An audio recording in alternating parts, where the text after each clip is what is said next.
In the meantime, game number 1 is going to be getting underway between these two. Get hyped. The team fights are always the best one because these players have so much information available on each other. Oh yeah, these guys, they know each other pretty well. Yeah, SjoW actually starting out with Druid here. I don't mind this pick either. It's kind of in the same vein as Hunter in that your opponent doesn't really have solid counter picks in game number 1. It's really hard to guess whether or not they're going to play a deck like this or not.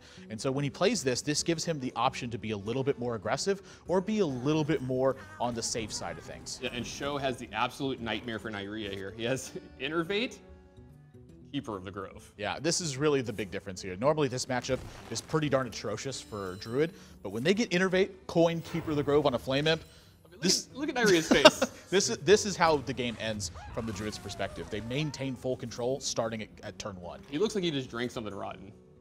Yeah, well, it feels that way. The Doom Guards, they travel in packs, man. Oh yeah, there's always 2. Yeah, and when you draw 2 Doom Guards, you're also going to draw Mal'Ganis. He's right there with his demons. Yeah, I mean, some Void Color can just show up very soon for Neirea here. King Boss is going to be okay as well.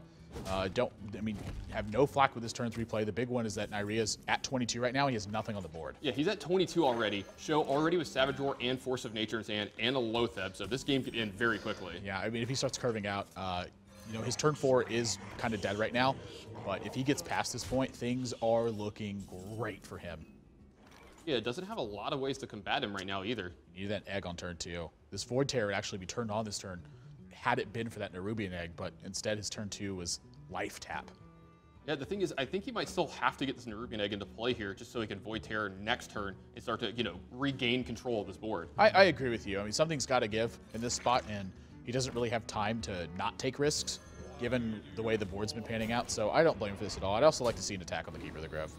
All right, so one thing I wanted to ask you coming into this match, we talk about team fights, how they always have, fun aspects. Great draw from SjoW here, just the perfect card. We see some fun things happen between guys a few times, some fun decks, whatever, blah, blah, blah. Do you think Neirea and SjoW do that, or do you think they're just completely consistent? Well, to these guys, I feel like they're more on the consistent side of things. They're here to win games. That doesn't mean you can't have fun in your matches, but what it means is that you're trying to get the best win rate you possibly can. And so that means something to both these players. They want to beat the other one. Also, Neirea needs to win. Yeah. He's still not locked for the playoffs yet. Yeah, so he has to come fighting as hard as he can every single step of the way. Here. Yeah, there is a massive potential for this juggle. Misses the first one, but 233% chances is the better side of this coin flip. Now, do you make a 3-5 here, or do you make a 4-6? I think you absorb the 1/1 imp. SjoW's going to take his time thinking about this one. I'm sorry, Neirea is going to take his time thinking about this one. I mean, and then his hand is just so garbage afterwards.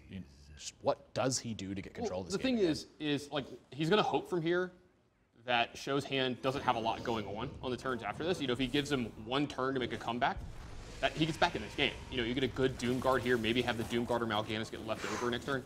Not the greatest juggles here. Actually, he had 2 juggles to nail it too. I forgot that the Void gives him the well played. I forgot that the egg was just going to spawn another minion. I mean, this was such a good spot for him. Oh boy, SjoW can pick up the Innervate. I mean, he's got to play defensively this turn. His minion's already at 1 health.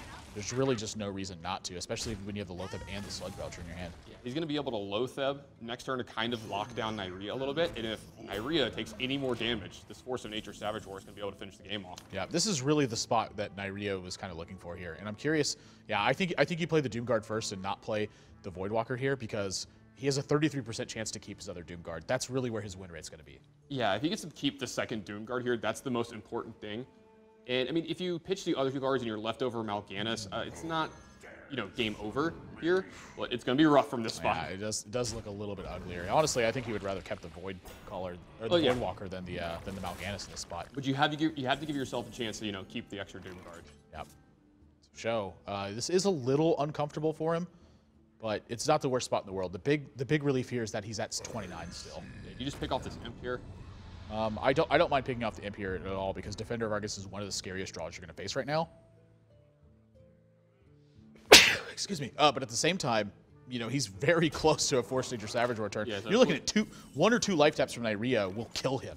Yeah. Also, I mean, if he's left over with any minion, it's also lethal. Yeah. 2 dead draws for Neirea, and he's got to trade in this spot. Doesn't have an option. And when the Zoo deck is doing this and your opponent's at 28.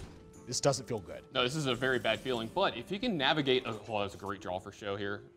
If he can navigate this game into getting a point where Mal'Ganis hits the board and it happens to survive for a turn, the whole game's in his favor. Yeah, I actually don't know if shapeshifting the minion or shapeshifting the face is better here. I think that shapeshifting the minion's better because I expect Neirea to life tap every time, and that's going to put him in lethal range. So this is a matter of whether or not he draws a taunt this turn. Yeah, that's not going to be good enough. Oh, gosh, I think I'm allergic to this.